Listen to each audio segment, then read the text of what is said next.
What's up, y'all? Back again today with a very important video. So today I want to talk about something very important as usual, but this particular video might be one of my most important or one of my most revealing to date. Now, the video that I want to talk, or the title that I want to talk about rather today would be spiritual war, and I'm going to explain a little bit more about that. But I beg of you to just give me a little bit of your time. Um, Today's date is November the 13th. Okay. Now, I made my channel. By the way, I have never really formally introduced myself. My name is Joshua. Okay. And that is my government name. That is the name that I was given by my parents. And it's a name that I actually embrace and I actually have come to like. I say this because I feel like I want to get really personal with you today and tell you a little bit about myself and how that relates to you. Now, as far as my channel, I started my channel under the guidance of what I call God, of what I call my spirituality, of what I call my journey of enlightenment. I started my channel because, in my opinion, I felt that our country and our world was actually involved in what I refer to as a spiritual war. Okay? Now, I've done a couple videos that have hinted at these type of things before, but I've never gone into detail like I plan to in this video. Now, as I said, I started my channel maybe 6 months ago because I wanted to use my voice and utilize my voice to get a certain message out that I felt that America in particular needed to hear. Not only America, but if you watch any of my videos, I try to be very broad in my approach because maybe some people from outside of America might watch. For instance, I've had someone from Poland actually comment and thumbs up and tell me to continue my work. I've had someone from New Zealand. I've had many people actually from outside of the country who've reached out to me via YouTube to support me. So with that being said, my videos aren't made necessarily only for Americans, not only for people outside of America, but maybe for a time that is yet to come. When I say that, what I mean is this. When we think of archaeologists that discover ancient relics and fossils, we think of a past time that they're rediscovering. But during the time that these relics were created and these fossils were actually creatures, I'm quite sure that the people of that time didn't necessarily think, let me do this and in 500 years someone's going to dig this up from the ground and try to decipher it. But they did what they did, and in time, archaeologists found traces of their civilization. So these videos, in my personal opinion, that I do for now and for a time in the future, in case something may happen. Is it so hard to believe that maybe we may have a future civilization in which the archaeologists of that time can dig up things from the past and can rediscover ancient relics, ancient forms of communication, and try to decipher them for their own time? So therefore, that's why I'm speaking very broadly, very vaguely. If none of my message resonates with you, I'm not mad at you or anything like that, and you don't need to be mad at me. That just means the information is not resonating with you at this time. So moving forward, again, I want to speak about spiritual war. All of my videos have been leading up to the moment that we are in America right now. As I've spoken about quite recently, Donald Trump has become the President of the United States. So that means, or he's been elected the President of the United States. He has not been sworn in as of today. That is scheduled to happen in January. But as of now, he's been elected the President of the United States. And there's a number of implications that we need to speak about that I've already spoken about. So I'm not going to go too deep into it, but I wanted to focus on the psychology of the people who are distraught and the people who are rioting. So now, I've talked about these already, but another point that I've never really brought into the whole scope of this conversation is what I call God, what I call the Most High. Okay? Now, I've done a few videos about this, but when a person says the word God, what happens automatically is there's a large number of people who are turned off from the entire conversation for a number of reasons. Justifiably so. There's some people, when you say the word God, automatically they don't connotate the higher force that they believe in. They don't call that name God. For instance, in the Middle East and other parts of the country, they refer to the ethereal force of nature that governs us all as Allah. So if I say God to someone who calls that same thing, that same frequency, Allah, automatically I've lost him in a conversation. Similarly, if they call that same force Jah, some people in Jamaica, like Bob Marley, he referred to God as Jah. So if I go to Jamaica and I say God, I'm sure they'll understand what I'm saying, but it won't resonate as easily than if I say Jah. So when I say God, please don't get turned off. I'm speaking of the ethereal, natural force that governs the universe, and I've said it before, that makes it to where, let me explain something to you. This tree is beautiful, right? Or this plant is beautiful because all life is beautiful. But all life starts, we understand, from a seed, okay? So when we speak of seeds, first of all, here's my seed. Say hi, Danny. Hi. Say hi.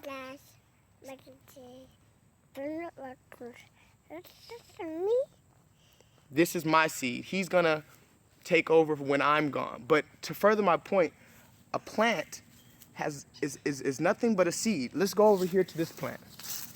Okay? So this plant comes from the dirt, right? It started off as a seed. That seed we plant in the ground, right? Once we plant that seed in the ground, there's a number of factors that have to be involved in order to manifest this new life. We cannot just place a seed on the ground and expect a tree to form or new life to form. We have to utilize a set of universal laws that will manifest life. That means you have to have a seed, you have to plant it a certain depth inside of the earth. So already we're combining a seed with earth. Then we have to add water to the equation. We have to add sunlight to the equation. But even with all these factors, the seed, the earth, depth, water, and sunlight, you still will not manifest a tree until you implement time into the factor. So just to simplify it, in order to get this tree that we see and that actually gives us oxygen, we have to have a seed, we have to have earth, depth, water, sunlight, and time in order to manifest this tree that we see before us. So I bring that up to say that whatever you call that process and whatever you call the force that governs that process is what I refer to as God. So now that I've gotten that out of the way, let's call him God today, okay? Let's call it God today, because it's not a male either. It's not a man, it's not a woman, although men and women possess characteristics that are direct descendant from God. So when I say that, I mean men are known to be strong, protective, intelligent, right?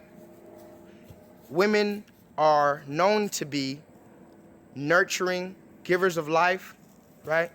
Understanding and patient. So these ideals, these characteristics are what many people have written in scripture when they say we are made in its image, his image. Because as I've said before, there would be no need for such an ethereal force that can make this tree behind me to have a penis, therefore called a man. There would be no need for him to have or her to have a vagina, therefore called a woman. So really, if we wanted to be technical, we can call God it, because it's a force within us all. Now, I don't want to get too deep into it because I can go all day about this, and it's really a subject that I'm very passionate about. But I understand, again, when I speak on certain things, there's a number of people that get turned off from the conversation, right?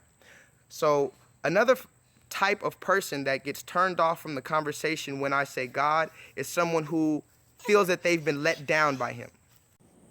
And when I say let down, I feel the need to explain. So there's a number of people that I've personally encountered, one particularly most recently at work. And in case you haven't noticed, I'm always talking about this stuff at work and I'm always getting in trouble. But there's one particular person at work where every time I say the name God, I can talk about, anyone could talk about anything at work. Love and hip hop, the election results, the Super Bowl.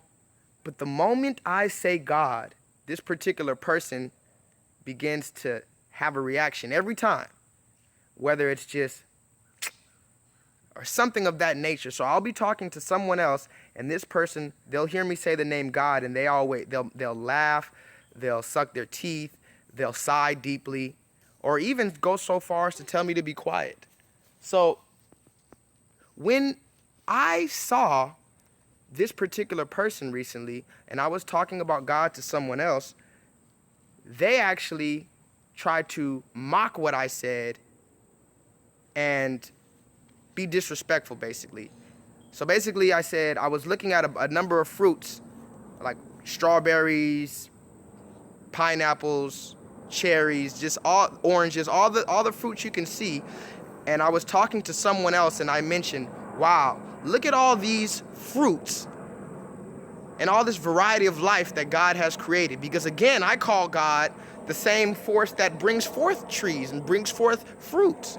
So when I said, look at all this life that God has brought forth, she began to say, oh, God did that, huh? Well, where is God? And to which I said, you know what? And by this time, I had grown a little weary of this person constantly coming for me. So I said, let me ask you, and this was in front of everyone. I said, let me ask you, I never hear you speak about God.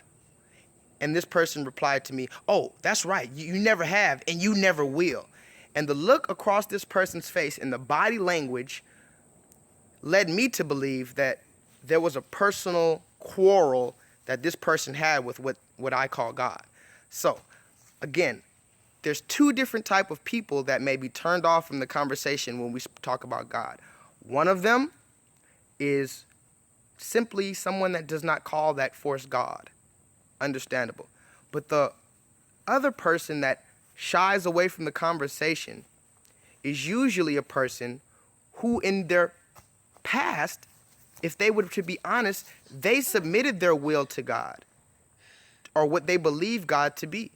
And because they didn't receive the result that they felt that they wanted to have in the time that they felt that they should have it, in their mind, that equates to God letting them down. So now when anyone else mentions God, automatically this person's mind goes to that place where they were at and the frequency where they were at when they submitted themselves to what they call God, or someone was taken away from them, or a situation had changed and they prayed. They called themselves praying to God, and they didn't receive the message that they felt that they should have had in the time that they needed, and they began to resent the word God. So why am I making this video? Again, because we are in a spiritual war, and there's a number of people who are not following the guidelines of the universal laws of our universe. Therefore, they've become reckless in their behaviors and dissatisfied in their own flesh. So now we're speaking about protesters and rioters who are burning things and crying. The suicide hotline of America, as of today when I last checked, was said to have been busy. This means that if you wanted to commit suicide and you said, you know what, let me not do that, let me call someone, a hotline, to talk me through this. Right now, you can't even do that because the lines are busy with people who are contemplating suicide because of the election results. But to me and to other righteous children of God and people who know the laws of the universe, we're not scared right now. If you notice, all of my videos, one could call them maybe conspiracy theories. All of my videos are speaking to a people and to a subject that is not usually addressed. Why is this? This is because I follow what I call God. I know that although while scripture is not completely accurate and historically correct, there is truth in what we call scriptures. There is underlying truth in all of the scriptures that is written. And let's talk about the Bible for a minute and other scriptures. Some people give the argument that, well, the Bible was written.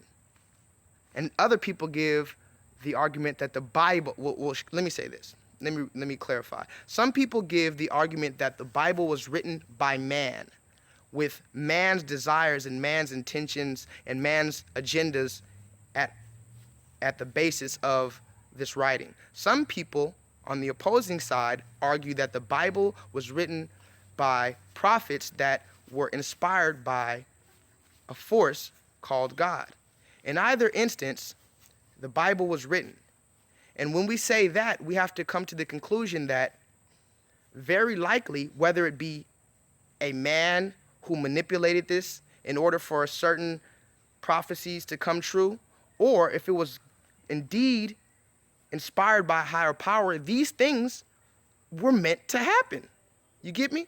So whether you're on the stance of a spiritual person who believes that these things are meant to happen because they're written and they're inspired by God and God said them to be, or whether you're saying that the Bible is fake and men wrote that, you still have to tackle the ideal that who are these men that wrote this? And why would they write a future such as this? Did they write it just so that people can be busy for thousands of years with a false sense of reality? Or maybe if these people indeed did write it and manipulate it, maybe they wrote it so that something was to come in the future. That's not my place to decide. What I want to say is, as a follower of what I call, again, God, I'm not scared. I cannot be scared, and I'm telling you, you shouldn't be scared. And the people who are scared, the people who are distraught, the people who are in deep worry, deep disbelief, and contemplating suicide are revealing themselves to be not of good faith. So now, this is where we have to talk about certain people who are revealing themselves. Now, we see a lot of black people who are revealing themselves, quote unquote, to not understand the struggle of other black people. We have racist people who are revealing themselves to their bigotry. But we still haven't talked about the church folk who are revealing themselves. The hypocritical people who get nice and dressed on Sunday, but Monday through Saturday, they're living in their lower self. But on Sunday, they want to go to the deacon and the pastor. And I'm talking about all these people that are now, they were preaching, quote unquote, God, because that's all they knew. But they didn't know how to truly decipher what God is. But now that America is rioting, these people are scared. How are you a child of God and you're scared at this time? And it's all in all of the scriptures that this was going to happen. So either you didn't read the scriptures or you just don't believe what they said.